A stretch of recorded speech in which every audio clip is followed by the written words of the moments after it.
Hi, and welcome to the 2020 Wisconsin Ability Summit. Today is our session for Supplier Diversity, Leading Business Transformation with Disability Inclusion. We'd like to begin by thanking Manpower Group for being the virtual sponsor this year. I am Tracy Glorioso, Director of Operations at Experis, a Manpower Group company. I'm also very humbled to be on the board of Disability in Wisconsin. Please remember to keep your videos off and your lines muted during the session. If you have questions throughout the discussion, please post them in the chat. To enable closed captioning, please refer to the document we have posted in the chat.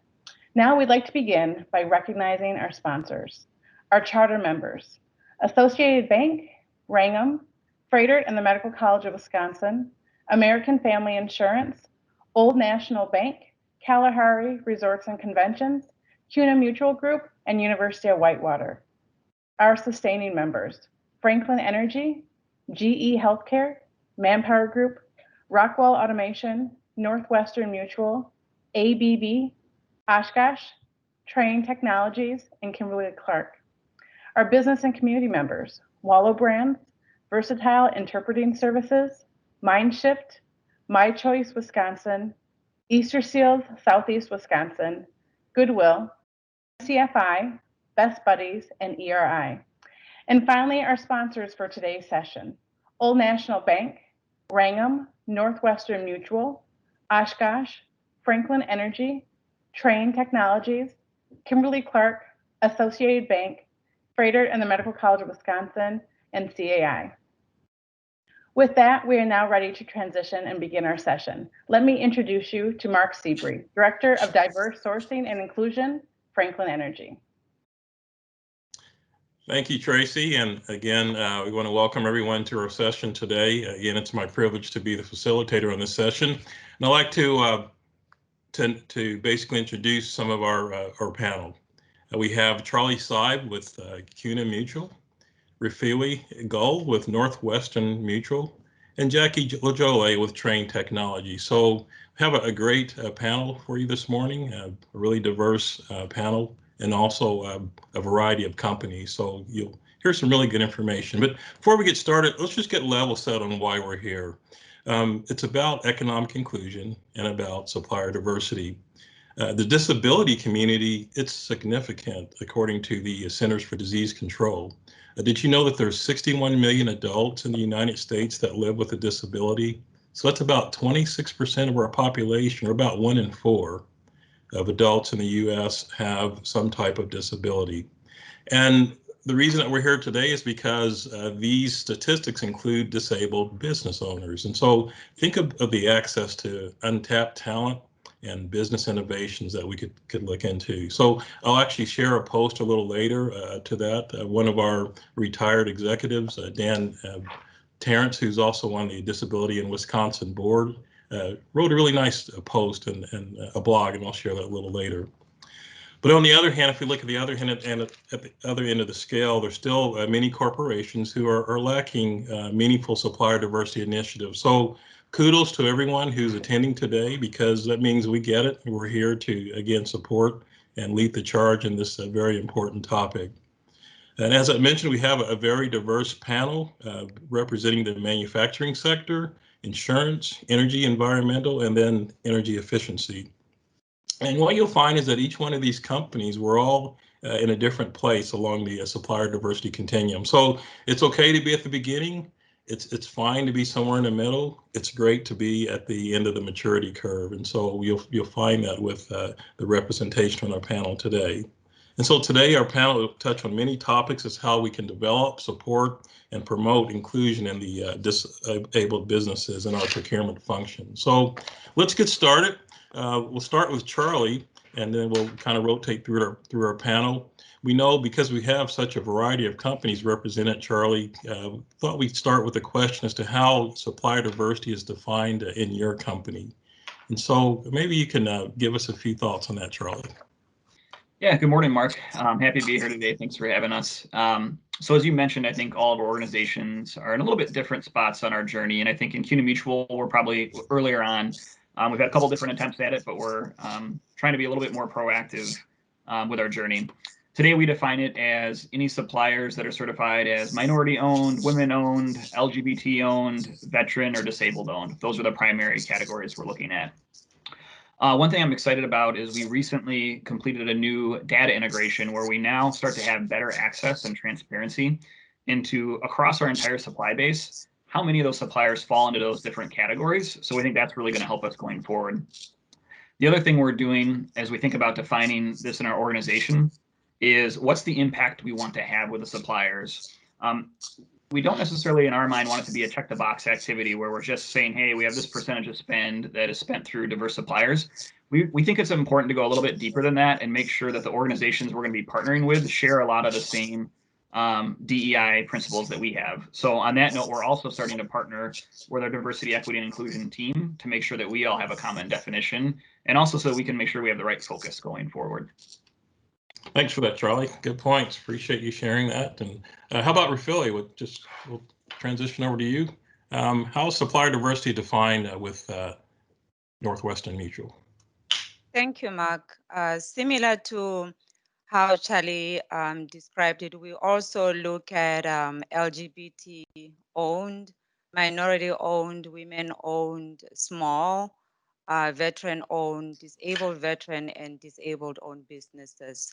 Those are the categories that we look at, and we look at certified businesses along those categories. In addition to just tracking spend, because we look at the percentage spend as with diverse businesses as a percentage to overall spend, but we also look at how else do we engage activities that we do with organizations in terms of partnerships to further grow the program. Supplier development is one of the key aspects that we look at. Northwestern Mutual is part of the Green Bay Packers mentoring program, and we are exploring other ways to further develop our vendors, specifically diverse businesses, as we move into 2021. Additionally, we track our spend with prime vendors, which we commonly call Tier 2 program. We have a robust Tier 2 program where we track on a quarterly basis both the direct spend with our primes, diverse spend, as well as indirect spend. That is how we track. That is how the program is at Northwestern Mutual, and we, as I mentioned, continuously look at how we can partner with organizations such as Disability In and others in order to continue to drive the program. Thanks, Rafili. And you know, the theme we're hearing between you and Charlie so far is a lot of tracking, right? And so that's something that we find as a best practice. And Jackie, I'm sure that the same is true in your organization with Train Technologies, but would you like to expand on what we've heard so far? Sure. I mean, we cover the same groups: minority, women, veteran, LGBT, and disability-owned firms. When we started our program 8 years ago, we started with minority, women, and veteran. Then we expanded it to the other two. So we didn't start with all five, just blast out of the gate with all five, but they are included now. Our program is housed in the Global Procurement Supply Chain Group. And the program basically is founded on three basic planks in a platform, if you will. And those are, spend first and second tier, internal awareness, and then the second one is supplier development, which is really near and dear. I think if you want to really grow your spend, you're going to have to do supplier development, and you should do it to grow your partners. And then the third one is strategic outreach for a number of different reasons. Thank you for that, Jackie. You know, you used the word partner, and that's a word that with Franklin Energy, we use that quite often. We call our supplier diversity vendors partners because we really look at it as a long-term commitment. And so that's something that I think all of us are striving to do. And similarly to what you mentioned, all of you mentioned about the categories that you track, we track the same. Now, something that you'll find for those who are just starting up programs, that may mean that within our systems, we don't have those ability the abilities to track those categories. So we may have to, there may have to be some adjustments within the systems, and so that is a process. But again, we'll all agree that it's well worth it in the end, because when we start to look at those spend reports, that's when it really comes in handy, that work that we put in. So the other thing, we think about supplier diversity, as a definition, it really is an intentional action on our company, because it really benefits both our company, but the communities as well. And we're thinking again about the disability community. Think of how it benefits those communities as well, and the innovation that's generated by those with disabilities. So there's many upsides to this, right? And so that's what we find in our supplier diversity programs. Oh, thinking about, currently in the U.S., there's been a lot of racial unrest and disunity around that topic. As we think about that, it really kind of translates into the connects with the disability topic as well, because we're talking about inclusion. So maybe Rafili, we'll start with you. Based on some of the recent social events that we've seen concerning race and inclusion, how does your organization align procurement or sourcing with intentional spend through supplier diversity, keeping these groups in mind? Yeah, Mark, the current social events definitely made a lot of organizations to start thinking deeper and digging deeper into what are we doing as far as D&I in general, D&I as related to employees, D&I as related to how diverse is a supply base. Northwestern Mutual is one of those. We always had a program, a developing program, of course, but it goes without saying that the intensity of how we view the program and how we plan into the new year and beyond is definitely heightened. And it is an exciting time for, supply diversity professionals such as myself to know that, I think nationally, diversity and inclusion is viewed in a little bit more serious way now. One thing that I can say that is a definite note in my area is that an example we used to report, as I mentioned, out of those categories that I mentioned, and minority-owned business was one of them. But we're now starting to dissect that category even more and start looking at how are we doing with Black-owned businesses in particular. So that is one, a visible note that I see as a attention that we are paying more on as a result of the current social events. Yeah, it's very good. And so that's, again, another level of reporting that you can look into, but it certainly gives a lot of good intelligence into how we're doing it and how we're supporting local communities. Very good. Jackie, what about you as far as that alignment within procurement or sourcing? I think you're still on mute there, Jackie. Sorry, I apologize, guys. You see my mouth moving and no sound, I messed up. So the social environment, I think, I've been doing this for a long time, and I look at it as it's unfortunate, but it's a boost to a program. Sometimes it makes people slow down enough to really take a good look at what you're really doing. And we did that. We've had long-term goals, long-term strategies all along, but it's not been as widely shared and embraced as it is now. So we've set 3-year goals. They're very robust. And my guys, so we're planning now. We're going through our 2021 goal setting process now, and setting strategy for 2022 and 2023 in order to achieve those 3-year goals. I think the way we do that is each one of our procurement teams members has goals, performance goals that affects their pay. And so now with more robust goals, I think everybody's digging in a little more because we know we have a lot on our plates to achieve. We also track down at a very minute level, and our results are updated every week. So everybody has their goals versus actuals at their fingertips anytime they want it.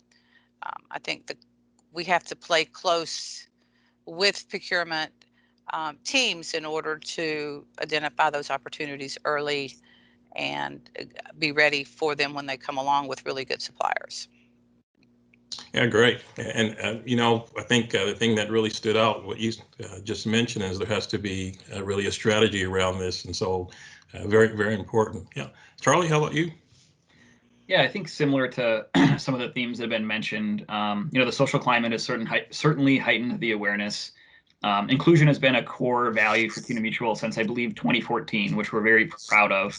But with that being said, I don't know that we've intentionally made the connection with the impact we can have within our procurement and supplier spend, with the connection on how that makes our company even more of an inclusive organization for both ourselves, but also for the communities we work in. So I think we're trying to absolutely leverage this as an opportunity to make the connection point with more of our senior leadership teams on the opportunity that's out there, where in the past maybe we didn't have as much attention from them on this topic. So I think this has really given us a little bit of an opportunity to get their support and their buy-in to help make a more intentional and targeted impact. Because to your question, Mark, in the past, most of our, not all of ours, but most of our diverse spend in the past has probably been unintentional. It's there because, we picked a supplier that happens to be a diverse supplier. We really want to start to flip that to make sure that we're starting to make, more onboard new intentional suppliers that we think align with the impact we're trying to have. We know that's going to take time to get to. But we think with the social climate, with our senior leadership having more focus on here, and then also having people passionate within our procurement team in the business areas, that's going to hopefully help us start to move that needle, particularly into 2021. Yeah, I love that word, intentional. If we're intentional and passionate about something, it gets done. And that's it's the same for us at Franklin Energy. One thing that we try to do is to keep that supportive commitment live in front of everyone, whether it's internal or external communications or messaging. So that's important that we let our both our employees and certainly our clients, our utility clients and communities know that we're still here. Just this morning, we had a conversation earlier this morning about how even before like events with George Floyd, and there's many other events to follow that, but before that, just as Charlie mentioned, we were already committed. But isn't it good that we continue to show that commitment after things happen? And so that's why that messaging is important. I think Charlie, you mentioned, or someone mentioned, keeping that tied to the executive groups as well. Make sure that we're all pulling in that same direction as well, showing the importance of this topic. And so I know for us, using our online newsletter and social media, that's been really good. It's a great way to get the word out that supplier diversity is important to us, and I'm sure everyone on the panel does it as well. So these are, again, best practices that we wanted to share with everyone today, that no matter where we are, again, in that continuum, these are things that we can do to show the importance of supplier diversity. We did have a question that came up around the last topic, really, of our reporting. The question was, how do you verify that a business is registered as diverse or minority? In this case, we're talking about a disabled owned business enterprise. So anyone like to comment on how you verify that, any tools that you use to do that? Yeah, I can go, Mark. Mm-hmm. Yeah, that's a very good question, because for an organization such as Northwestern Mutual, since we at businesses, we have to make sure that what we report on is accurate. So we do use the services of CVM or Supplier IO, as they are known now, to send a file to them of who we believe is diverse business, and they verify that for us. We get a feedback on who still has current certification, and if the certification has lapsed for an X amount of months, we do not count that spend as diverse. Okay, So thank you. we do that thorough verification. Okay, thanks. And so I know, as Rafili mentioned, there, they use CVM. We use Viva IT. Again, there's many different companies out there that they perform a function that we call data scrubbing. If you hear anything mentioned about data scrubbing, basically they're just taking our data and looking at who really is a diverse supplier based on certifications, and so that's how we keep that fresh. And to Charlie's point earlier, sometimes the nice positive thing you'll find, sometimes you may have a diverse supplier in your database that you didn't know was diverse. So that's again something that those are those nice surprises we get at times. So yeah, so that's how we verify that a business is registered and up to date as far as that registration goes. Very good. So Jackie, we'll change gears a little bit, talk a little about accountability, because with anything without accountability, we don't see results. So what practices have you found to be, train technology to be effective to drive accountability? Senior leadership support is one, right? They have to, it's not just on our procurement associate, procurement managers, scorecards. It's also on our chief procurement officer scorecard, and that flows all the way up.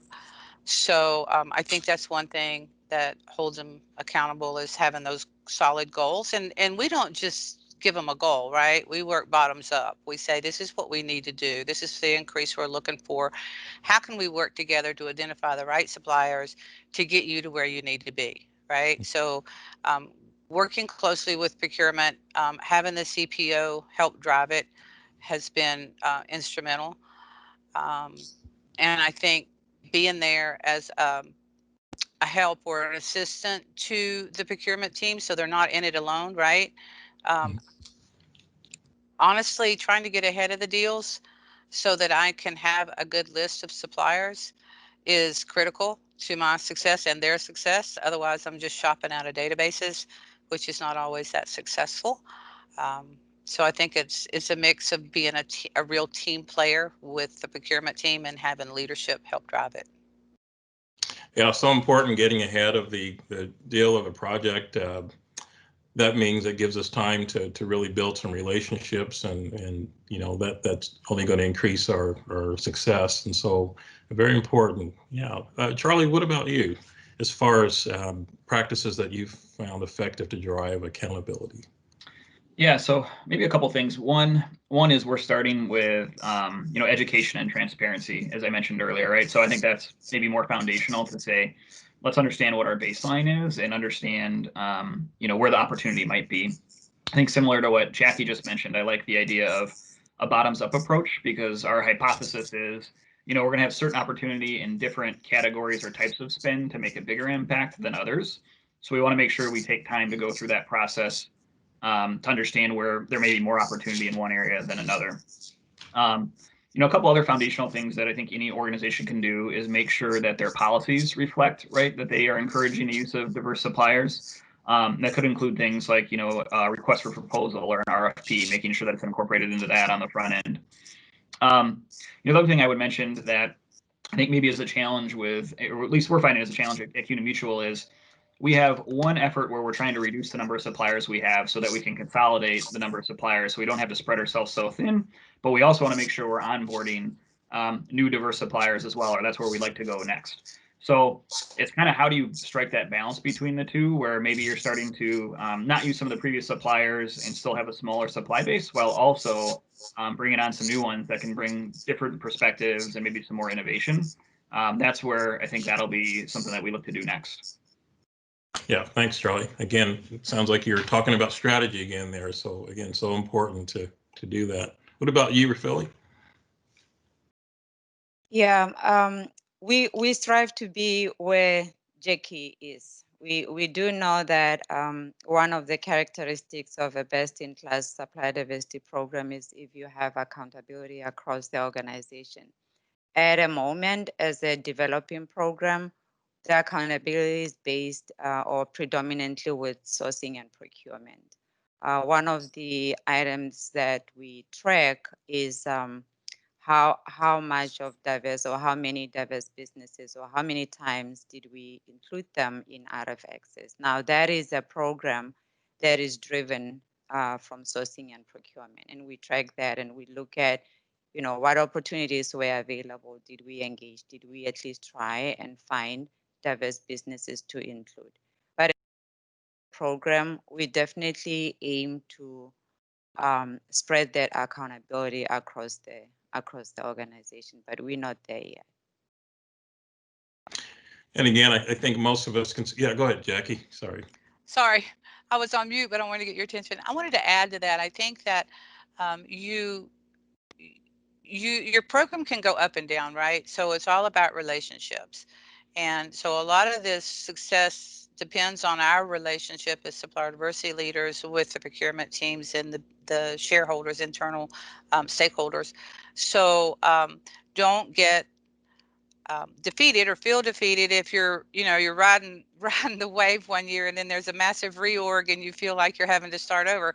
That happens, and you may have to rebuild some relationships, some new and different relationships, to get back to where you want to be. That with this accountability stuff, you don't just, it's always kind of uphill, and sometimes you kind of crash down a little bit and have to come back up. Yeah, good point. Good point. You know, the other thing that can happen, we know there's mergers, acquisitions of diverse businesses. So because of a business's success, sometimes they are bought by another entity. So that could be a wave as well, that we don't want to get defeated by that. But again, it's just continually building relationships with new suppliers. And I know for us at Franklin Energy, we do have pay for performance tied to supplier diversity. We're expanding it. It's not where I'd like to see it yet, but we do have it within our business development group, is where our procurement function really sits, because that's based on the projects that we do. That's where those decisions are made. So we do have that visibility within performance. But again, as we grow, I'd like to see that grow as well. And so, Jackie, what you mentioned about pay for performance, that is a best practice that I think we'd all like to eventually get to. And again, it takes time, but it's a practice that really helps us to show how we can help develop vendors as well, so that we can increase their scopes of work, so that we can get to that level to where, again, it's a win-win for everyone. So again, what I've heard from everyone here, again, tracking and reporting is the only way to drive that accountability. So we've heard the saying, what doesn't get measured doesn't get done. We know that's true. And so again, what we talked about at the onset about your reporting and tracking, it's so important for those who are building programs at this time. So yeah. Charlie, we'll transition back to you. One question that suppliers will have, and this is good for our corporate audience as well, so that we think about how we approach this. They have a question about commodities and services, that, what do we need? So what commodities or services, products are needed by your organization to increase diverse spend? Yeah, so as you mentioned earlier, we're and financial services organization. So most of what we buy is what we call in procurement indirect spend. So more of the services side. So to give you an idea of what that might look like, we believe there's some good opportunity in the staff augmentation and staffing space to increase our diverse suppliers. There's other professional services we purchase quite a bit of as well. We also have a large marketing spend. We're a pretty large marketing organization. Whether that's through print, whether that's through creative agencies or other things along those lines.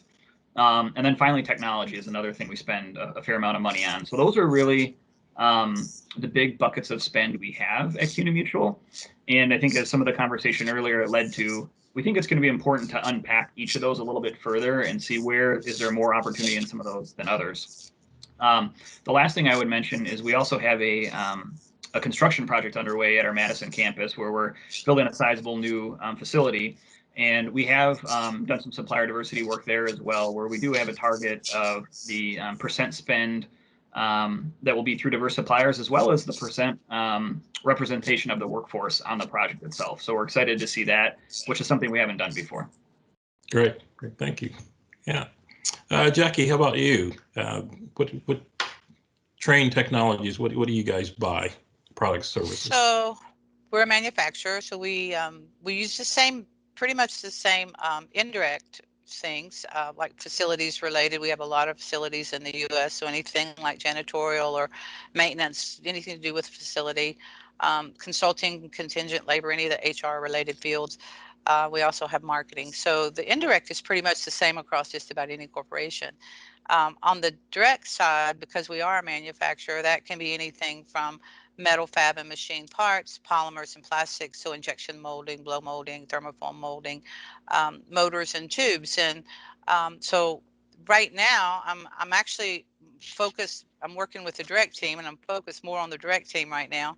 The indirect I did meet with last week, and we're identifying their categories for 2021. So I'll be on a search for suppliers for both sides of that, so I can make my strategic plan 3 years out. So that's kind of where we're at. Okay. Can I put you on the spot for a second, Jackie? Can you Sure. talk a little bit more about direct versus indirect? I think for particularly those who may be newer in the space, those terms, you'll start to hear that direct and indirect. And I know we talked about reporting earlier, but can you kind of just differentiate between direct and indirect for us? Yeah, it can get confusing because you have direct and indirect tier 2 reporting, and then we have direct and indirect, which is totally something different for procurement. For us, direct materials is anything that we buy that we use to make what we produce, right? So we make HVAC units, and think about our brands, Train and Thermo King. So those units that you see on the tractor trailers have a lot of plastics and polymers. So injection molding parts on it. They have motors, they have fasteners, they have all those parts. Those are considered direct materials because they go into the product that we manufacture. Indirect is things that we use to run the business, whether we're buying business cards or office supplies or contingent labor, all those things that don't go directly into the product are indirect. Does that help? Yeah, that's excellent. And I know for us at Franklin Energy, we have direct and indirect, but we're project-based versus manufacturing. So whatever goes directly, what it's bought directly, procured directly for a project, that we count that as direct versus indirect. The example you gave, if it's paper that the corporation uses, that's indirect. So that it can get a little confusing, but again, it's important to understand those terms because it does have an impact on our reporting. Very good. Philly, what about you for Northwest Mutual? What does your company buy? Yeah, similar to Charlie, Mark, we buy a lot of indirect technology, marketing, staffing, facilities, some of the main buckets. As to do we have a list of what we need? I would say no. However, as we dig deeper into our data and where the gaps are in terms of our supply base and where we could have opportunities to have more diverse businesses, that's an exciting exercise that I'm currently in. So today I do know of areas where we could better in lining up diverse businesses. I do know of areas where we are highly challenged and which are overpopulated. You look at staffing for contingent labor, for instance, that is populated. Facilities is overpopulated.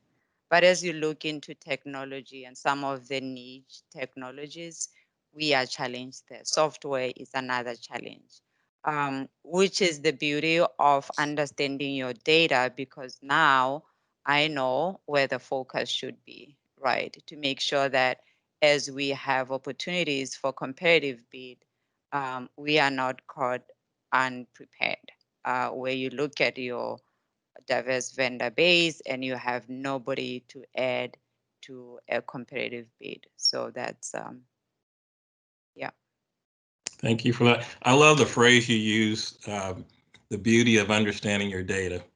I know that's probably a a challenge for a lot of companies. I know I worked for a utility before my current position now, and it was always difficult to understand our data. We have this huge miscellaneous bucket, which means you really can't dig into what those spend areas were. So important to understand that data. Then that means we can do some really strong data analysis and figure out what is it that we buy, who we buy it from, and where. If you're if you're a national or international company, those things are very important.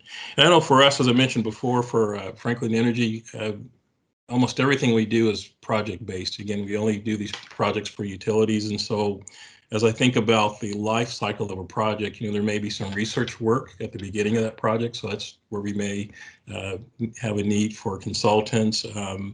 If the project is a commercial versus a residential project, those are different skill sets that we're looking for. If it's a multifamily versus a single house, again, those are different. Then I think everyone here mentioned staffing. Those are things that we look for as well. Marketing, it could be even behavioral change. So this could be companies that help customers to act differently. So those are some of the things that we buy.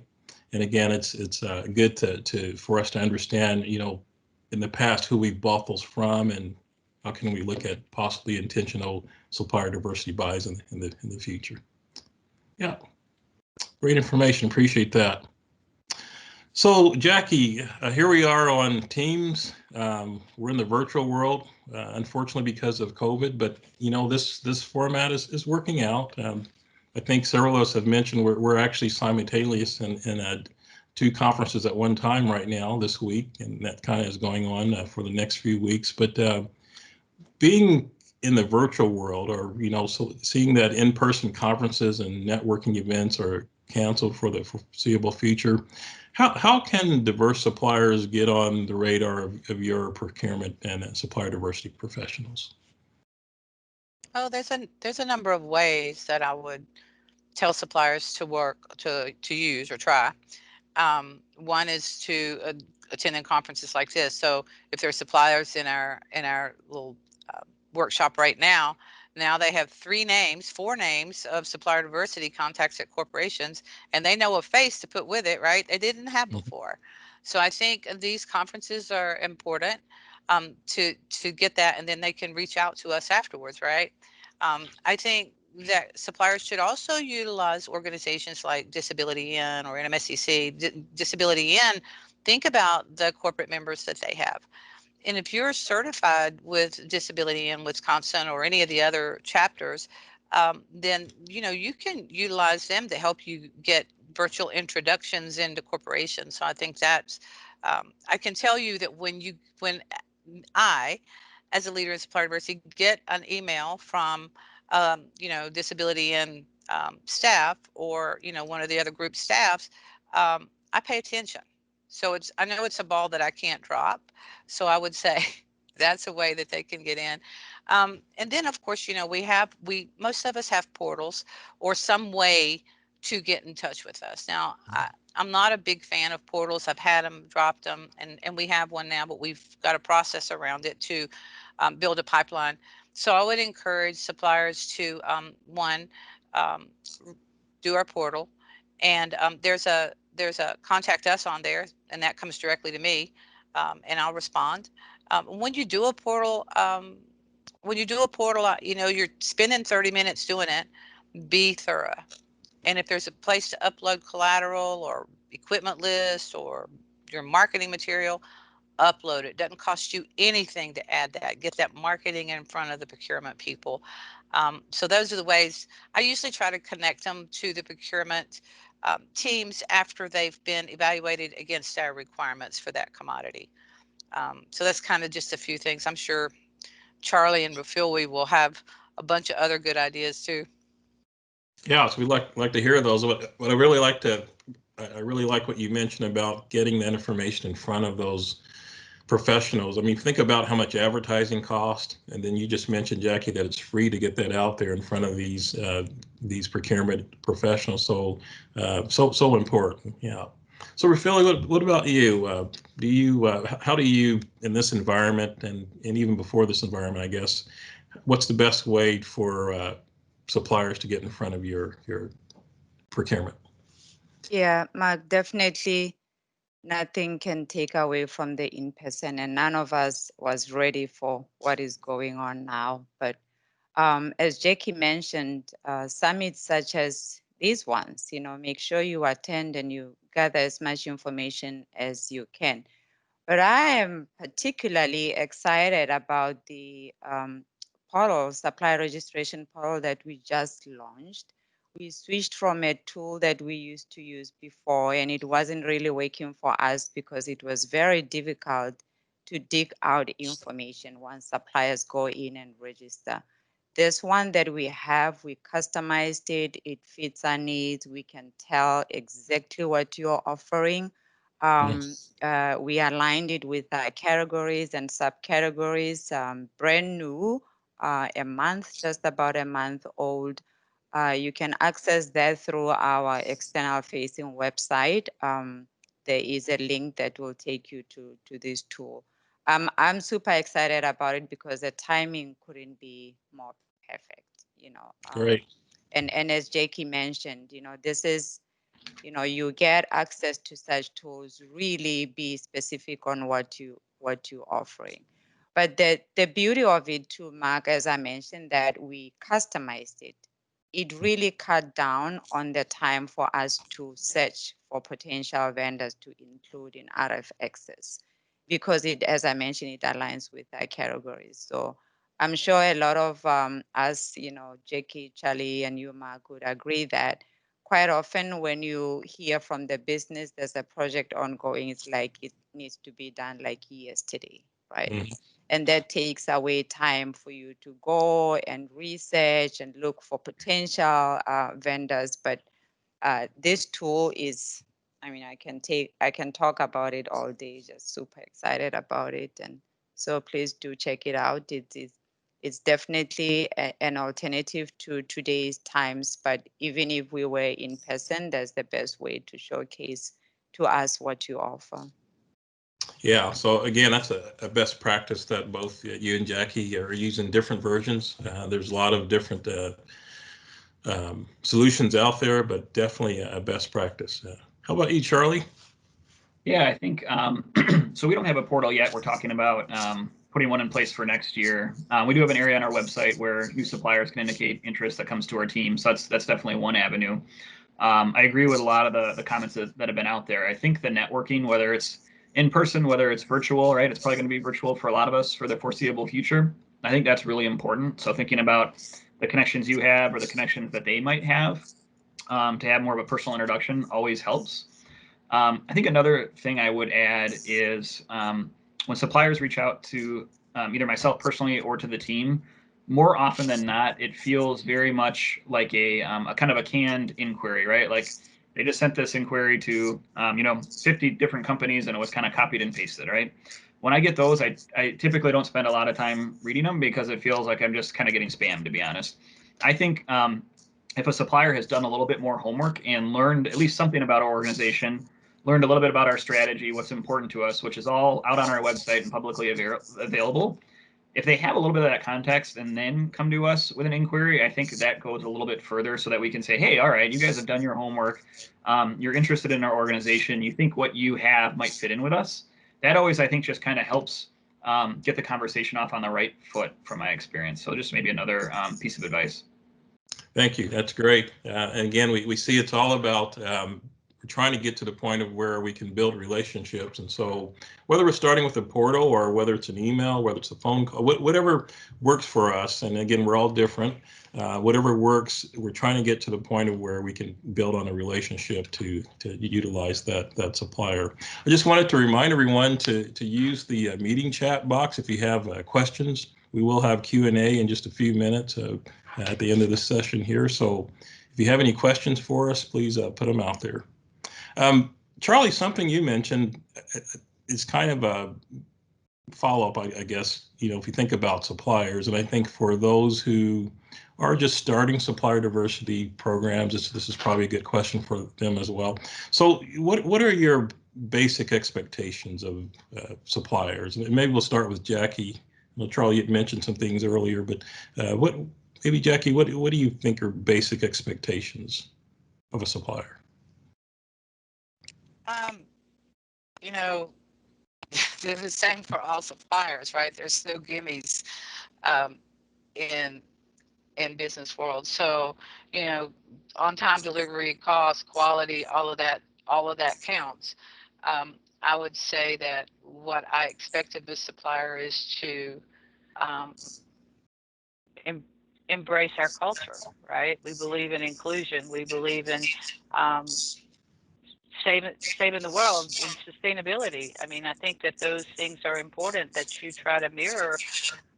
If you're truly trying to be a partner with a corporation, that you look at what's important to them and bring that kind of stuff to the table. In a supplier, when you first begin a relationship with them, I think it's really important to come to an understanding of how you're going to communicate going forward, right? So that, you know, these deals don't happen overnight. I might meet you right after this conference, and an opportunity for you might not come up till next year. So be clear on that. So that's kind of that's a supplier expectation from the Supplier Diversity group, is come to that understanding. Does that make sense? Right. Oh yeah, thank you. Yes, thank you. Rafili, this is kind of the same thing. I know that we talked earlier about, you know, we asked what advice would you give a supplier so that they can avoid being considered a stalker, but also at the same time, you know, ruining an opportunity because of being too passive or forgotten. So, what advice would you give? Not to be a stalker. You know, it's a tricky one because people are different, right? I would say, you know, the ability to determine what would work with the person you're speaking to, and that whatever works with one person doesn't work with the other person. I might just prefer an email and a little bit of time to, you know, digest what you just emailed me, not followed by 10 phone calls after that. But the other person might prefer that you call on a regular basis so that you stay fresh in their minds. So what I would say is ask, you know, once you have made that initial connection, you know, ask what would you say is the, you know, the most reasonable cadence for us to reconnect. You know, as Jackie mentioned, sometimes you meet today and there's no opportunity today, but there might be an opportunity in 6 months. So if you ask that question, you will get that response that we don't have anything lined up for the next coming months based on what you're offering, but do touch base in 6 months. So that way you're not calling or emailing every week to an, you know, an extent that it becomes a problem, or you get deemed as a stalker. The other thing that I don't know whether others experience this, but I do where I am. You know, ask a question, are you the right person that I should be speaking to? Yes. And if the answer is yes, please believe that the answer is yes. Because quite often you get asked that question and you discuss, and maybe, you know, I would say, oh, nothing right now, but let's touch base in 3 months. But then you go and talk to my colleague and another sourcing person, and now there's like, oh my gosh, do you know about company ABC? They call me every day. Oh, me too, and me too. And that's when, you know, people just wanna block you. We don't block anybody, but I think it's important to not be perceived that way, and asking is the best way to avoid that. Yeah, if we don't, you know, if a supplier doesn't ask, then, you know, they don't know. So again, that's a great best practice is if they don't ask, we may have to offer that information. But yeah, I know thinking back to a few years ago, there was a particular supplier that reached out to me. It was, I believe it was quarterly, and it did not feel like stalking. And I to this day, I say to him, you know, I'm so glad that you were persistent. So he was persistent, but it wasn't, it didn't feel like stalking. And he became one of the best suppliers that I've ever had. And so it paid off, but it's because he figured out what my cadence was, what sort of interactions I best responded to, and so and it worked out. So yeah, so that's you know, great advice for any suppliers who may be listening, but also for those who are building programs as well. Because we're at sort of depending on the size of your company, you may be at a 1 to 1,000 ratio disadvantage. You've got 1,000 suppliers trying to get in contact with one person, and you know that just sometimes is not sustainable. So that's why it's good for us to communicate that. So, all right, I'm not seeing any questions in the chat. Again, if you have any questions for us, feel free to put them in the chat, and we'll do our best to answer them. But at this point, I'll just ask the panel, you know, what parting words of advice to our audience would you give to our supplier diversity leaders or procurement or any executive leaders who may be listening today? How about we start? I'm going to start on my right and we'll go left. Charlie, start with you. What parting words of advice? Yeah, I think, you know, as we were preparing for the session, I shared with a few of you that, you know, I've been in a lot of discussions on this over the last 3 to 6 months, which has been great. I've learned a lot, and I've also sensed there's a lot of passion around it. It's also been interesting. I was on one particular call with a lot of global procurement leaders, and the question was asked, you know, are you going to spend more time, resource, and focus on supplier diversity over the next 2 years? And everyone on that call raised their hand, right? So I think that kind of just shows that given, you know, the social climate we talked about earlier, given, you know, the impact we think this can have, I think it's a really unique time for supplier diversity. So it's really important to make a commitment to it. Otherwise, I do worry that if you don't, you might get left behind. And I think you can hear even from our journey, right? We're earlier on. We don't know exactly how we're going to go achieve the goals we have, but we're starting to make the commitment and learn about how we can do it so that we can, you know, increase the level of impact we have here. So I would just advise everybody to really think about making that commitment if they haven't already. Yeah, that's, you know, what you mentioned, you might get left behind. That is so true. We don't talk a lot about the business case because we know the business case has been made decades ago, but the business case is still true. If we don't get on board, we will get left behind. I think about, you know, this is a marathon and not a sprint. So we got to be in it for the long term. But remember,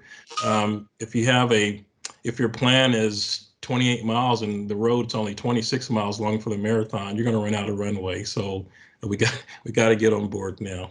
Yeah. Okay. How about Jackie? Words of wisdom, advice. My words of wisdom. So for executives or leaders, I would say fund your program.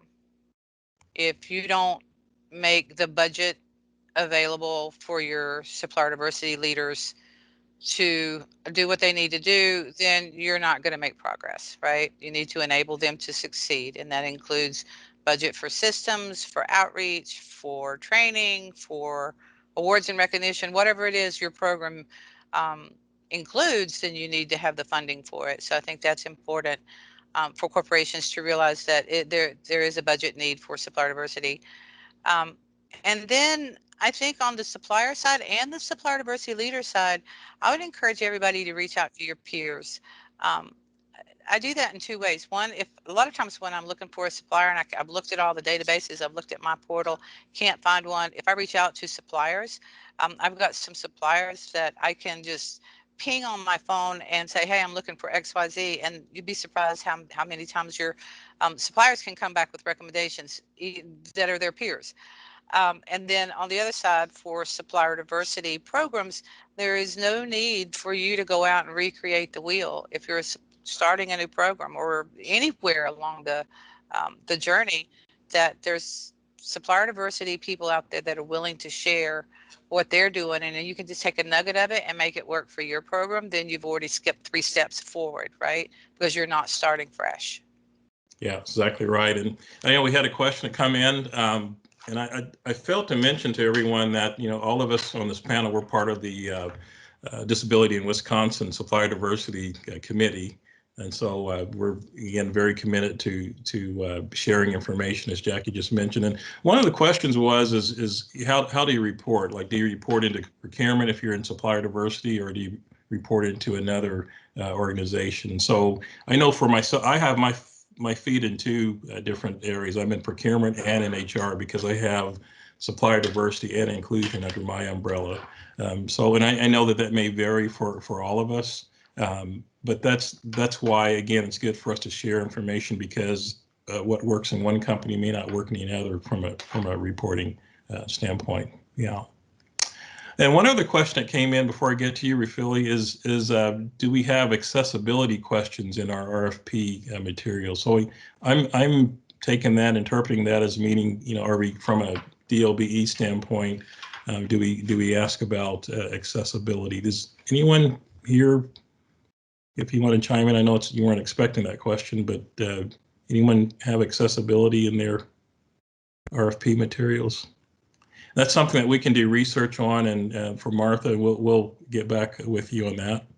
We can through the disability team, so we'll come back with you on that, an answer for that. Okay, we'll end with Rafili. Any words of advice for supplier diversity leaders? We're right at the top of the hour here.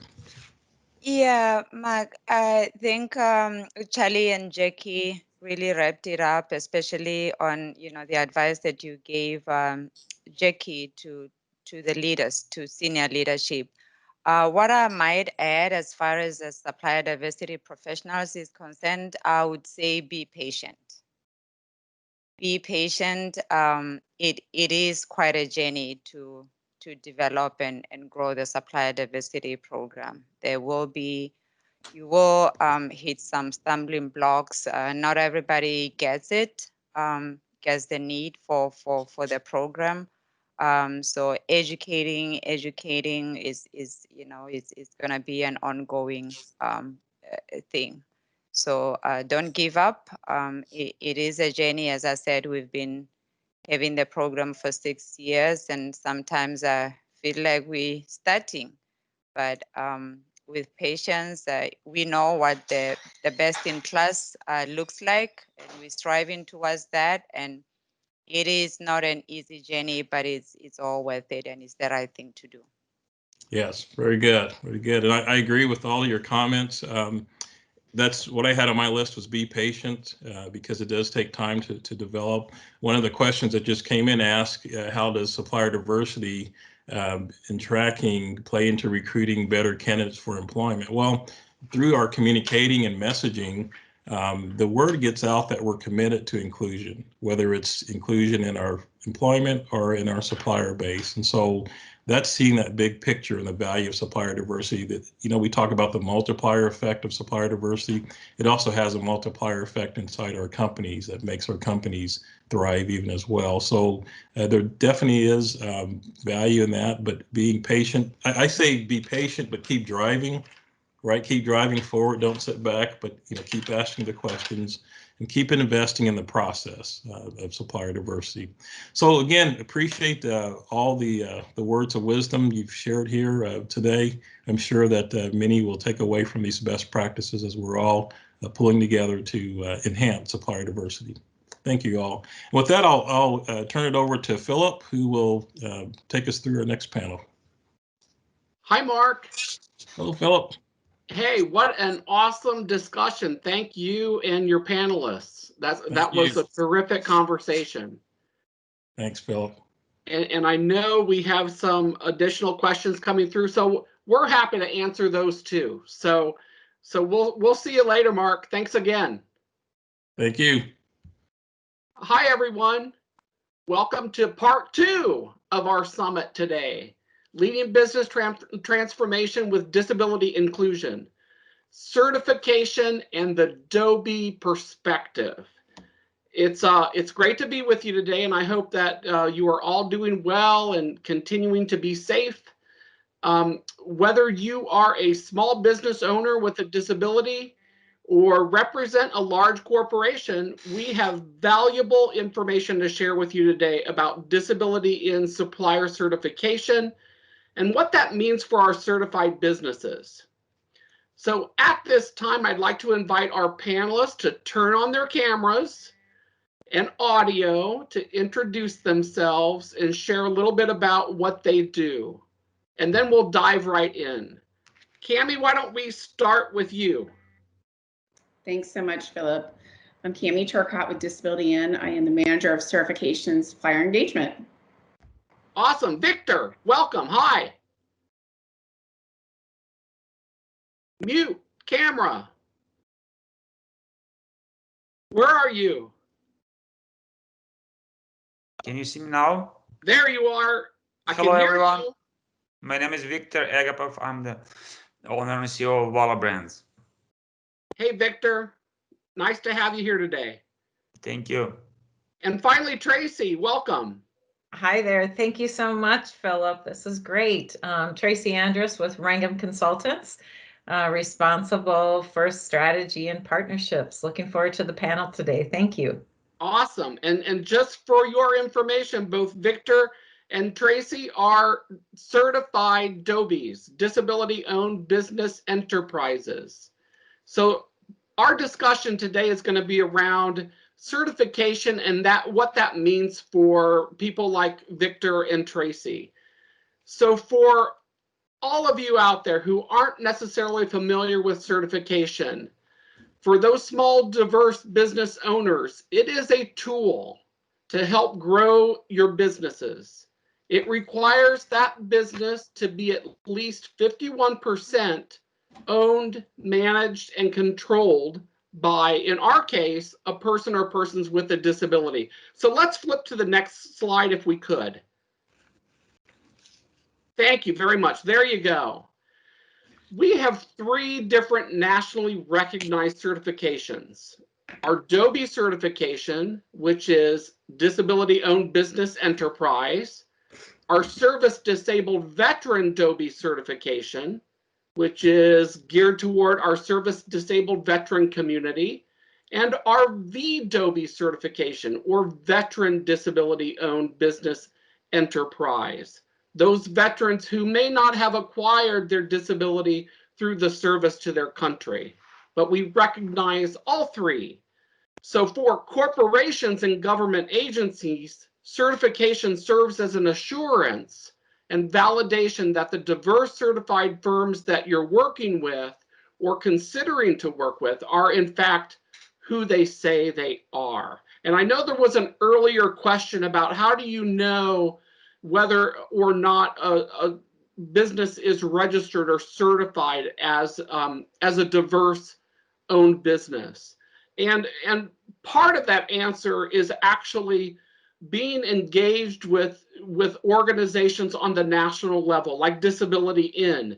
As a corporate member of Disability In, on the national level, you have access to all of those certified suppliers. As a corporate partner of NMSDC or WeBank or all of the other third-party certifying organizations, you would have access to all of their suppliers and can verify based on their database and those suppliers that you're doing business with who in fact is certified as a diverse business owner. Let's move to the next slide, please.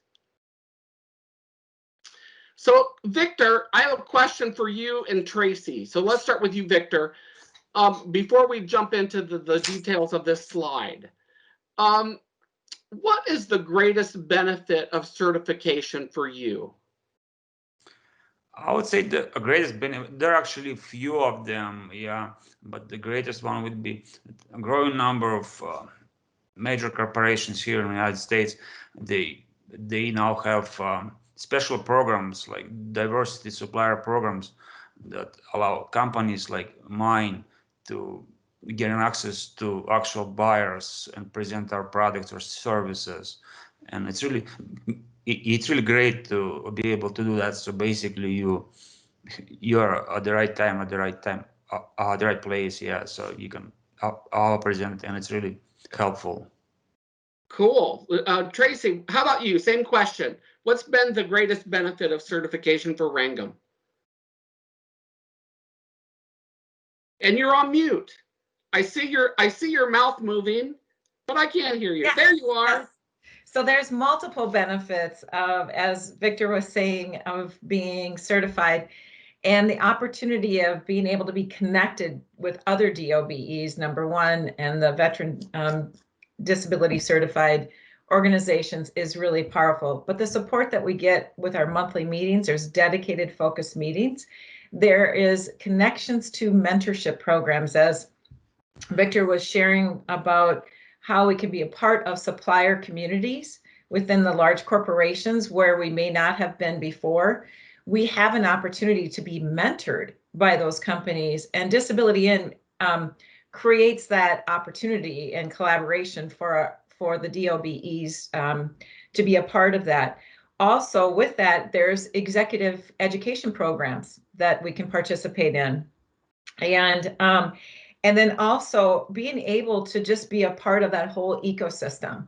So for some of us, we have multiple, besides the DOBE, other certifications. And I really see that Disability In embraces that inclusivity and makes that connection. So it really helps you as a small business owner to be able to be much more self-aware and understanding of the climate of the business, and be able to make those connections where you would not have had those connections in the past.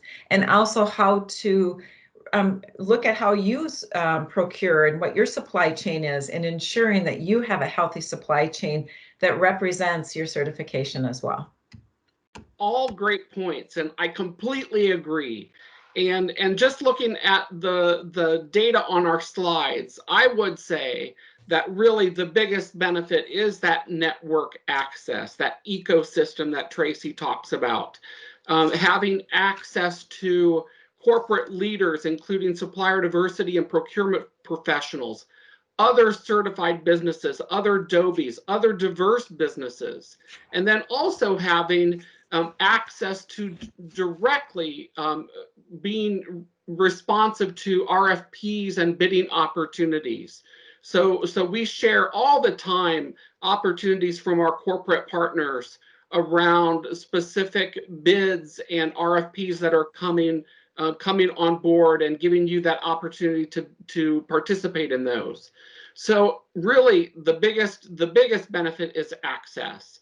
But then, as Tracy and Victor mentioned, educational programming, whether that is our monthly DOBE teleconferences calls where you can jump on, learn a little bit about a corporate partner and how they do business, or learn from each other as DOBE to DOBE. A great opportunity to enhance your education and business acumen. Tracy also mentioned executive scholarships, so the Tuck School of Business, scholarships to attend those entrepreneurial classes are offered all the time. And then individual mentoring and development. I know Victor and both Tracy have participated in our mentoring program, where they're teamed up with a corporate partner for a year-long self-paced program where they can connect with that corporate partner and have them help them with business challenges that they're experiencing and gain all of that expertise. So again, kind of going back to that ecosystem and network of access, that's so important. And then you have events like this, right? Local Wisconsin events at Disability in Wisconsin. With our corporate sponsored events. So our corporate partners on occasion will have matchmaking events on their own, or webinars on how to engage with them directly. And then of course our Disability In annual conference in July, which also offers a lot of opportunities to connect with corporate business leaders and other DOBEs, as well as to participate in business to business matchmaking. So you can like speed date with a lot of our corporate partners and learn about the opportunities that are available to you as a certified business. So with that, I'd like to turn it over to Cammie, who can share a little bit more details around our certification and the process to become certified. So Cammie, it's all yours. Thanks, Philip. So When we talk about business certification criteria, I know that Philip kind of hinted at this a little while ago when we opened this session up. So the basic criteria is really just that any applicant or applicants that are coming in door own at least 51% of that business that's applying. And we're not just talking about ownership, we're also talking about day-to-day operations, management, and control of that business by that individual or individuals.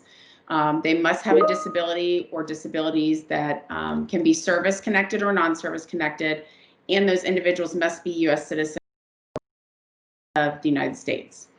When we look a little bit deeper at the applications, each applicant company must exercise independence from other business enterprises, must have its own principal place of business headquartered in the U.S., and must be formed as a legal entity in the U.S. as well.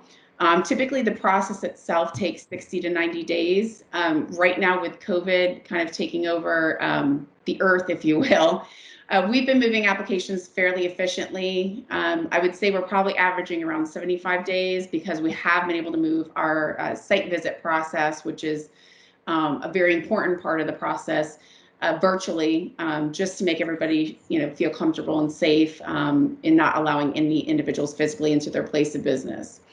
And then the certification itself is valid for 2 years and will require renewal at the end of that second year to maintain their status as an actively certified business through disability in.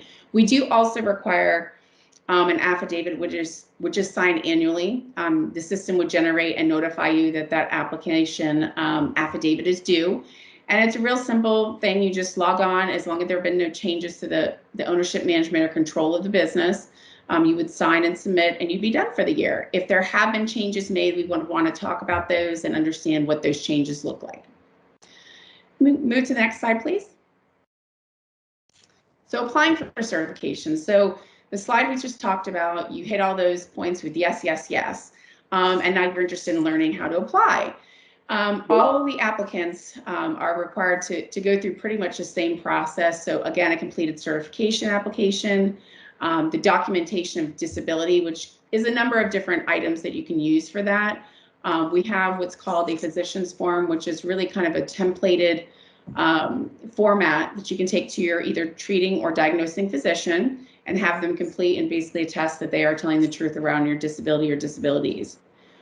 We also offer IEP for people with learning disabilities. If it's a service-connected disability, they can use their disabilities ratings letter as well as their DD-214 will be necessary.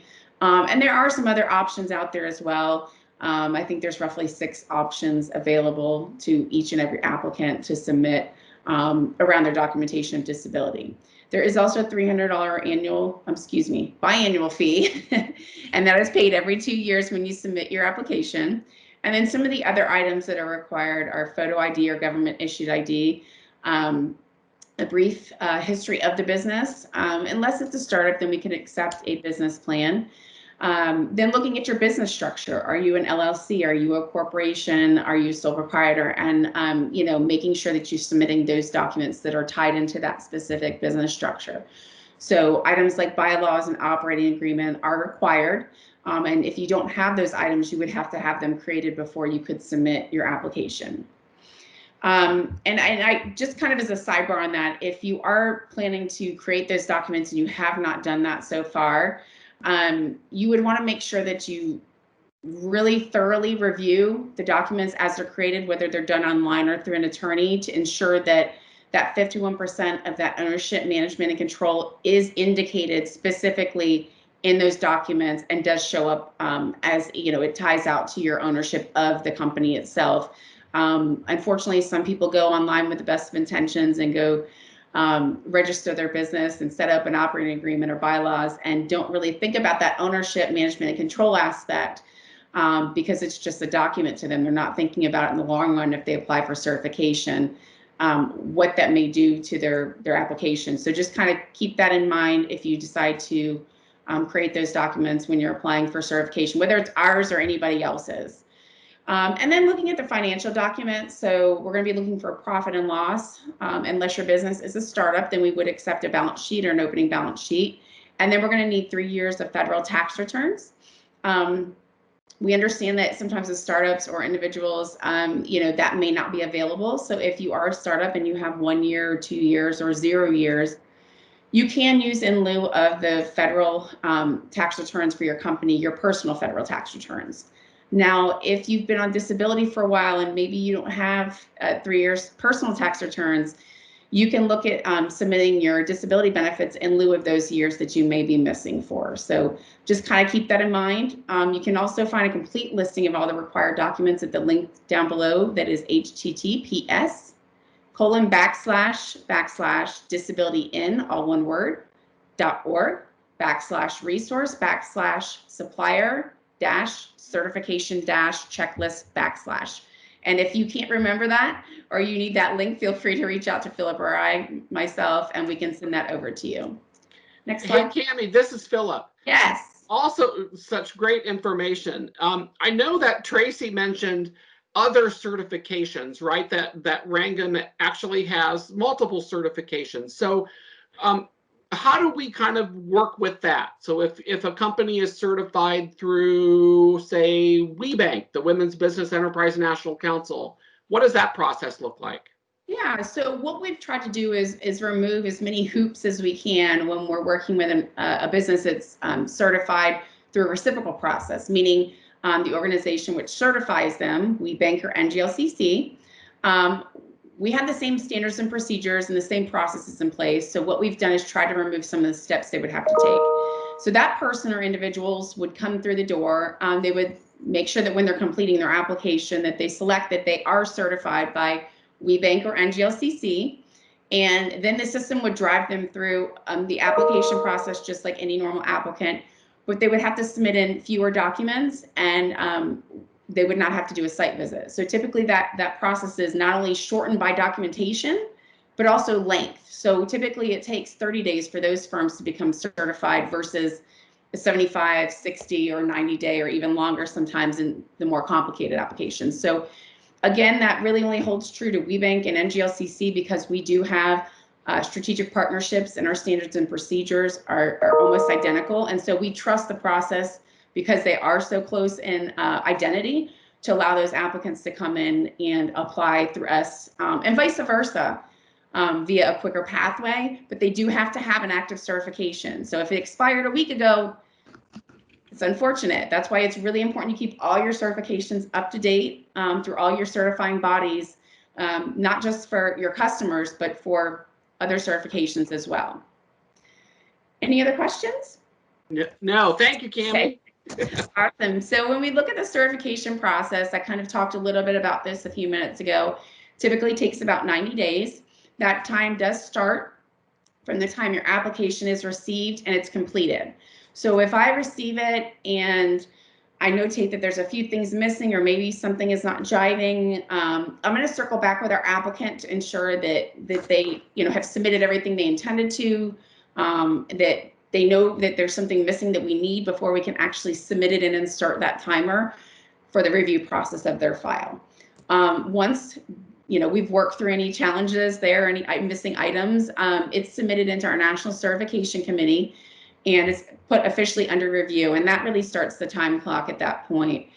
They will review it, discuss it, and vote on it. And then if they are good with everything at that point, it would move to a site visit, which is, again, move to virtual at this point in time. I would work with the applicant to ensure that they're connected with the site visitor that's been assigned to them so they can set up a date and time as well as a platform that works for both entities to conduct the site visit. Now, let me back up for a second. If we have the file reviewed by the National Certification Committee and there are questions or issues, that doesn't say that your application is going to be denied per se. It just means that it wasn't clear to them in the information they've received to date that the business is owned, operated, and managed control by said, applicants. So they may require further documentation. They may ask more questions, again, to try and clarify and work through some of these issues. Once the site visit is scheduled and conducted, that information is relayed back to me. It is loaded into our system, and then the application at that point in time would be assigned to another certification committee member. At that point, they're going to review all the information that was initially intended for review, which means everything you submitted from the very beginning to where we're at now. and the committee will again review and discuss and vote on the application. At that point, a decision will be made, and I would notify you within 10 to 15 business days if your file's been approved for certification, or if there are further questions, or if for some reason you've been denied. And I try to be very timely when notifying people, because a lot of times I'm getting emails in between each step of the process. What's going on? Do you have an update? And so I know people get very excited and are kind of chomping at the bit to understand where their application's at. So that's kind of the main process itself. Any questions before I turn it back over to Philip? And feel free to put those questions in our chat feature. I don't see any right now. Well, we can address them later if need be as well. Yeah, awesome. Thank you, Cammie. So let's move on. So Cammie and I both work with businesses like Tracy's and Victor's every day, and we understand the challenges that they face and often provide basic yet invaluable advice. So that's the purpose of this slide. We want to give you, as business owners, some basic advice that that's in engaging with our corporate partners and other procurement and supplier diversity leaders. So the first piece of advice is know your company. And what does that mean? Obviously, it's your company, you know it, but really understand what are your strengths. Where do you stand out from all of the competition? What makes you the best at what you do? So understand what your capabilities are and what you're not able to do. Because the last thing that you would want to do is provide a potential customer, a client, information that you can do A through Z, no problem whatsoever, but yet you know deep down that it's only A, B, and C that you can do. So be true to yourself, understand what your company, understand what your capabilities are and where your strengths lie. So then know your potential customers, and you heard it in the first panel. Really conduct your research, understand what the companies do, understand how they purchase, understand where the gaps are, where they may need help in conducting their business. So you can do this through their website, you can research press releases, go through newspapers, go on the internet and just Google their company, and maybe even learn from other business contacts that you might have. Tell me a little bit about this potential customer of mine. Have you worked with them? What do they do? What are they looking for? So like I mentioned, what do they purchase? Understand how they purchase. So do they have a centralized procurement organization that everything is purchased through? Or for opportunities like indirect spend, right? Things that kind of support the business, like staffing and all of those functions. Maybe those are decisions that are made at the business unit level or the business area level. So understanding how an organization purchases can help guide you as to who you need to talk to directly. And typically that supplier diversity person can easily direct you to the right person who purchases your product or service, right? And if they don't, ask them, ask the question, how do you purchase my product or service? And who do I need to talk to?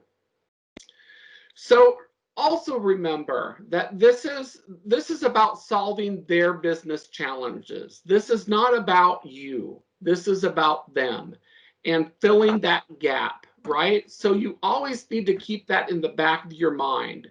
This isn't a business opportunity for me, so to speak. It's really a business opportunity for the client, right? To solve those issues that they're facing. Another key point is really know your competition, and this goes hand in hand with knowing yourself. So if you know what your capabilities are, and you know that you may kind of fall short on certain capabilities, but your competition is really thriving in that area, then how do you get to that area? How do you get to be the leader in that product or service? So knowing what your competition looks like across the board will help you to determine that. And then you align your strengths and your competencies to those potential customers, right? Who are the companies that actually need your product or service? And then how does your skill and your competencies benefit them? And as I mentioned before, knowing their needs, but also keeping in mind that they may have needs that are provided by a prime supplier that you could potentially be working with as well, directly with. So that's what second tier level means. So being not just a direct supplier to that corporate partner, but being a supplier to one of their suppliers.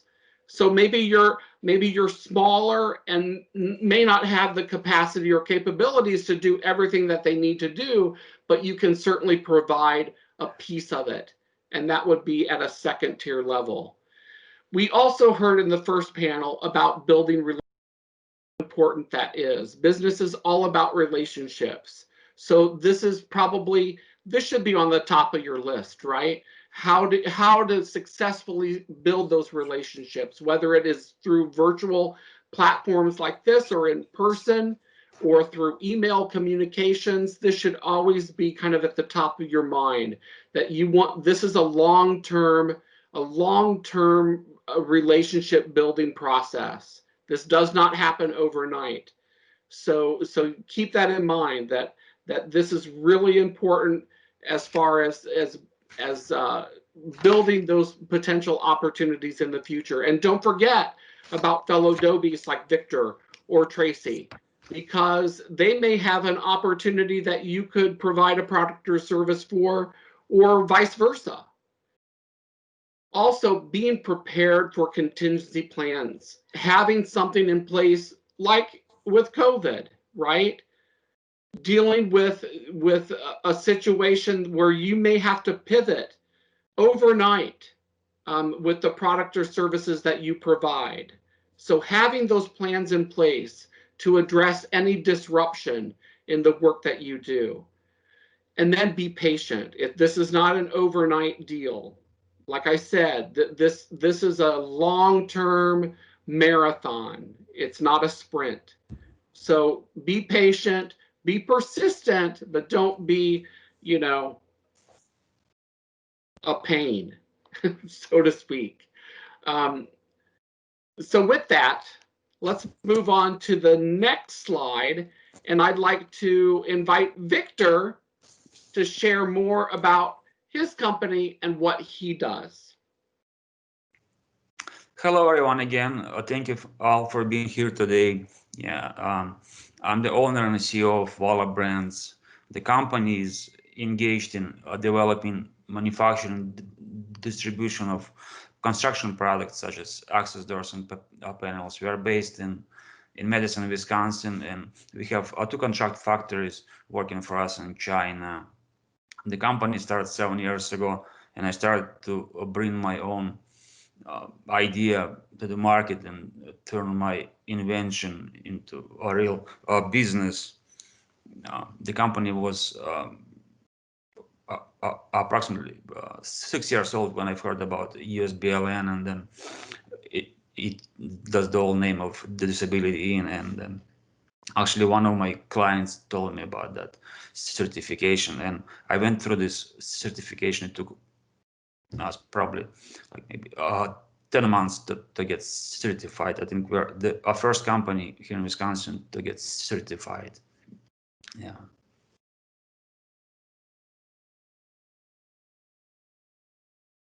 Over to you, Philip.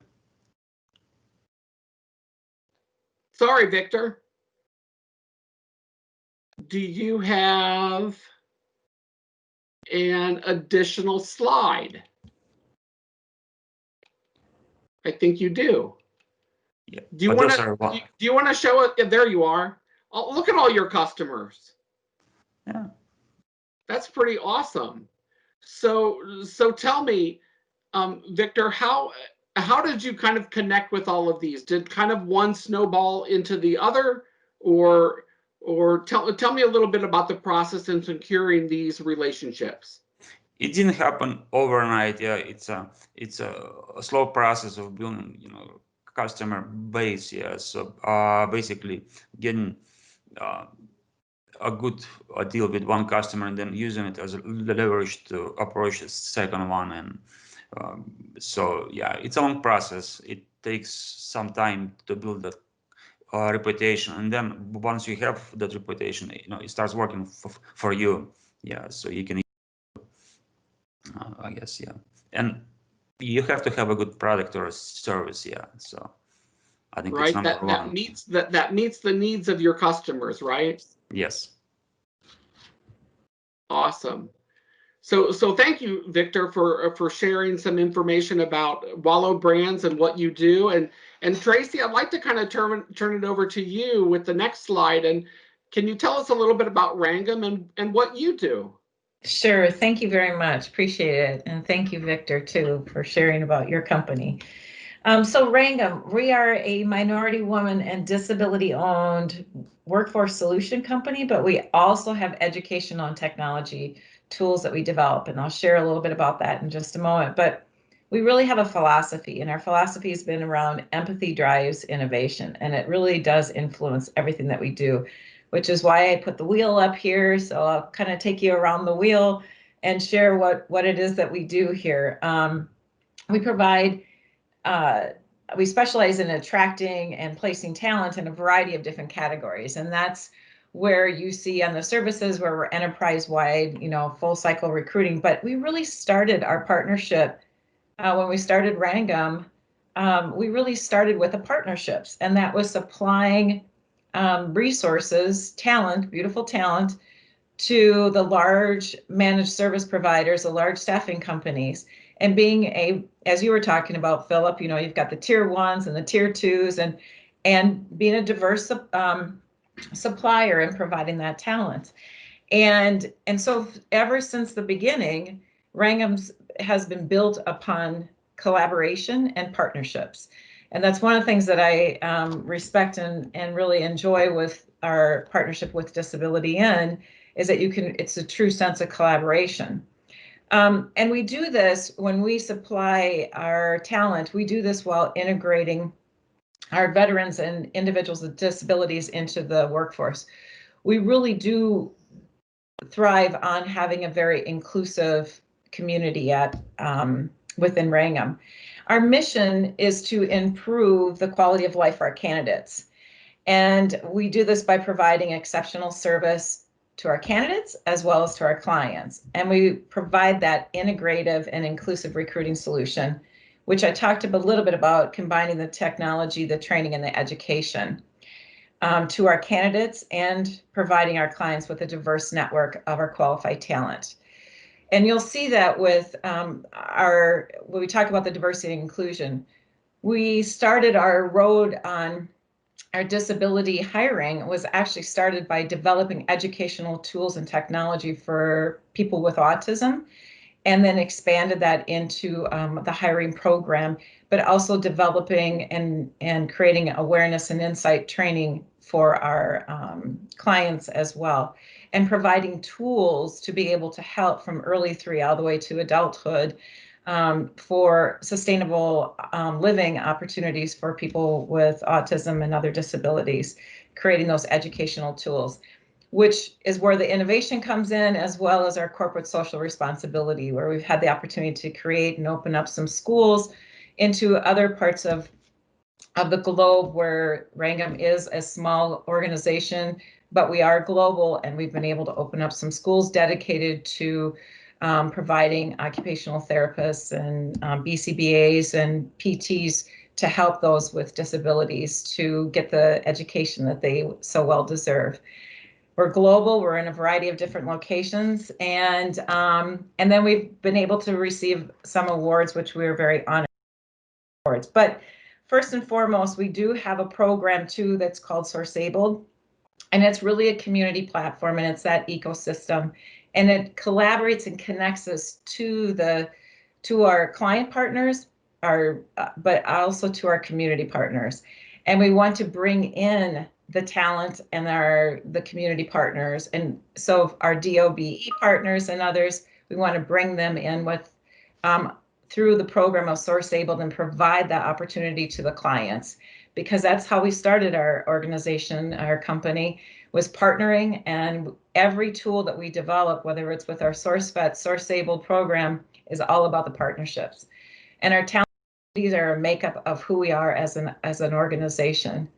And we have a very strong belief in empathy and equity, and we are very appreciative to the fact that we have been able to utilize the resources that we receive through Disability and National. We're a national member, as well as we are a Disability in Wisconsin member. So that's a little bit about who we are. We're certified as a minority woman-owned and small business, and our DOBE certification. Thank you, Phil and Cami. Thank you, Tracy, and we're so happy to have both you and Victor as part of our network and Disability in Family. So again, thank you and congratulations on both of your successes. So, regardless of whether or not you are facing a challenging business environment, the one thing that you should be laser focused on really is how to continually add value for your customers. So some final points that we'd like to just share with you on how to do that. It's probably the most important thing that you can do right now is to ensure that you are a value add to your customers. So in part, in doing that, you need to be innovative. And I mentioned being able to pivot, especially during some challenging times like we are in right now. But being original, being different, and being creative. Again, kind of understanding what that competition looks like and surpassing all of their abilities, right? Mm-hmm. Being difficult to duplicate. You don't want someone to come out tomorrow with the same product or service that you provide today. So ideally, being difficult, being an individual, difficult to duplicate. And then having some type of product or service specialization. And it goes back to not being everything to everyone. Specializing in something that, again, you do really, really well. Having in place high quality business processes. So we heard it in the first panel, having all of these things in place to be able to do business with our corporate customers is really important. So having a strong sense of customer service, having the latest technology to help drive your business, having compliance with regulations in industry regulations, and then being ready, again, being able to pivot and being able to fulfill what your customers' needs are in a timely manner and delivering on those. So again, part of that foundation of having business processes and business solutions in place is strong finances at the end of the day, being financially sound. And then look at a company like Victor, who has all of those corporate customers that came to him over time, using other corporations as references and recognition in the work that you've done. And then at the end of the day, providing cost savings. We heard this from Jackie at Train Technologies. This is a given. You have to be be able to provide a product or service at a great cost. So with that, Victor and Tracy, I have a question or a final question for you, and really, what are some of the final words of advice that you would give to other businesses who may have been struggling, especially during this time? So Tracy, maybe let's start with you. Well, Well, so I would say that during this time, I think that, you know, adversity is what you make of it. You know, it could be a barrier, but blocking your view of the path on the other side. But you have to look at it from opportunity. And through all of it, I think the thing is truly being creative. And you know, I'm one that says, if anybody that knows me, profoundly flexible. And I would say that throughout this entire time, it was for us, you know, our main product is people. And so with that, not only internally, do we employ people throughout the globe, but we also provide talent to our clients. And we need to be flexible and nimble. And as you heard from earlier, every single one of our clients, it's understanding who they are and ensuring that our team members that we're placing and our own team understands their culture and their expectations. And so being fast and being able to be in it, to understand and adjust, and also provide value back to the client, because they're looking for best practices. And the point is there weren't any best practices during this time. I think that we're all creating some, but when you need to immediately lift and shift your workforces to go remote, and then you've got to make sure your essential workers are safe at the same time. So not everybody can work remote. You have to be moving, and within a small organization, sometimes you're wearing multiple hats and you're doing it in your PJs and whatnot. You're just making it happen. I think the big thing is that it's really made us all a lot more human, and I appreciate the opportunities that has given us, but you got to go look for those opportunities.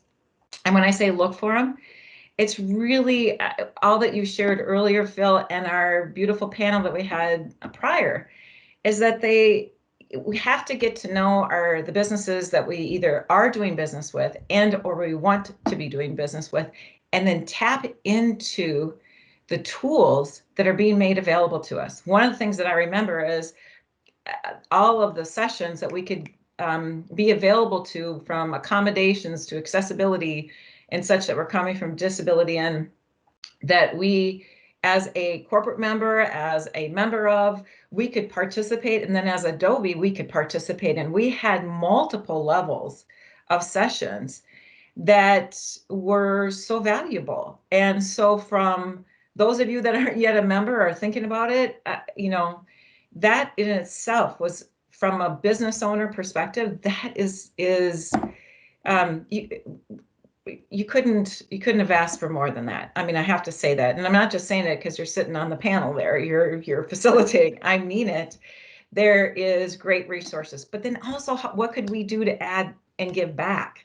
And that's what's key. And the point is that if every time we look at something that's changing every day, if we look at that as a roadblock, we're not going to get forward. And we want our teams, that we want to empower them. And so we've developed educational tools for the talent in which we're placing. We've changed up. We did a lot of our training that we did in education with whether it was our consultants we place or with the companies we work and partner with in person. We were able to lift and shift that and make it virtual, interactive, and such. And we tailored it specifically to how the company culture would work best for them and how it would be effective for their hiring leaders, their stakeholders, or however it needed to be, and ensuring that our talent that we're placing had the best tools possible to be at their fingertips, and refining it constantly, because we were all learning together. But being able to share, because we're in a different types of companies, scientific, healthcare, technology, insurance, banking, whatever it may be, manufacturing, that we could share those best practices across the board. To me, what it meant was study, do your research, get involved, be a part of, don't be shy, don't stalk. Don't stalk. I really don't think you should stalk either. But I do really think that, you know, the advice is, you know, being creative can be your greatest asset. And it might not be the best creative idea or thought, but it's worth a shot. Look at Victor. Look at what he has done and created and developed. And I'm really proud to serve with him on the Disability in Wisconsin, but have him as a fellow Adobe. And I admire that. And so that's the whole thing, is the innovation, what is talked about here. It really does, it's very important for us as Wrangham to receive recognition and rewards or awards during this time. That has been, it's been something that we didn't even dream of happening, but it happened, and we owe it to our talent community that we serve every day, as well as to the clients that we work with, but our team members that work hard. And the other part that I will tell you to be mindful of, create some balance, because in our day today, especially as small business owners, you don't know when to start or to stop. I mean, like, it just goes, Monday through Sunday. Oh, wait a minute. And so you have to set those parameters. And the other thing is be flexible. We have team members, whether we're placing them, and this is things we talk to our clients about. When we talk about the roles, people are homeschooling, people are doing all sorts of different things, or caring for their elders. We need to be mindful of that. And so it's working with each other or internally as a business to say, how can we be flexible to get the best possible you to show up to work? And I think that's what's key as well. So again, I think that the challenges have really brought out some beautiful things in all of our companies. And I appreciate what the panel said earlier as far as creating more focus to really creating opportunities for diverse suppliers, especially those that we heard about earlier. And it's up to us to represent do our homework, as Phil laid out very well. It doesn't happen just because you have a certification. You have to own it, and you have to be true to it, and you have to follow through with it.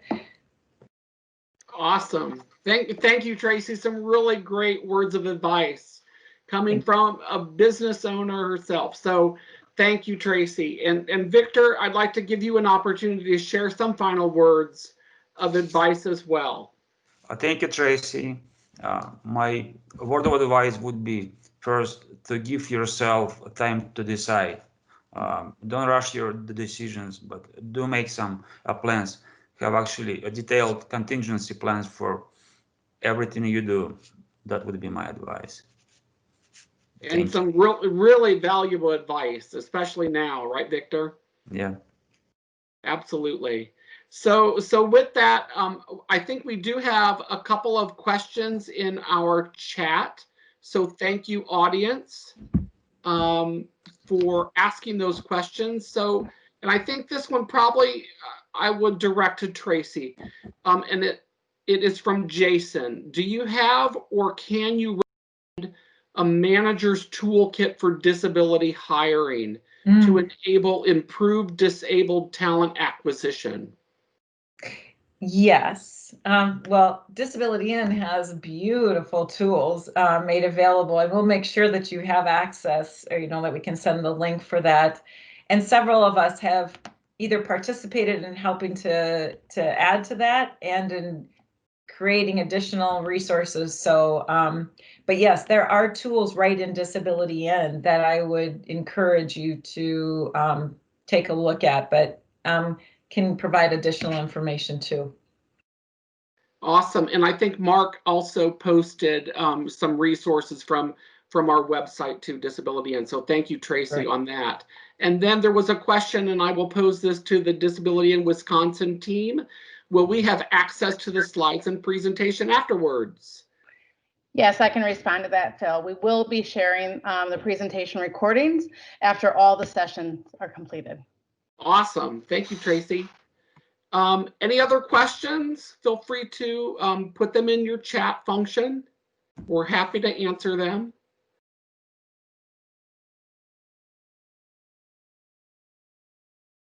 I don't see any additional questions at this point. So Again, thank you all for joining us today. We really appreciate it, and we hope that this was a valuable time spent for you and some great information that you can share. So thank you. And thank you, panelists. Thank you. Appreciate it. And with that, that concludes our session. If anyone has any questions, feel free to reach out at info@disabilityinwisconsin.org. And a survey will also be coming following this session, so please take a few minutes to complete that. And a huge thank you to all the panelists and to Mark and Phil for maintaining the session. Thank you, everyone.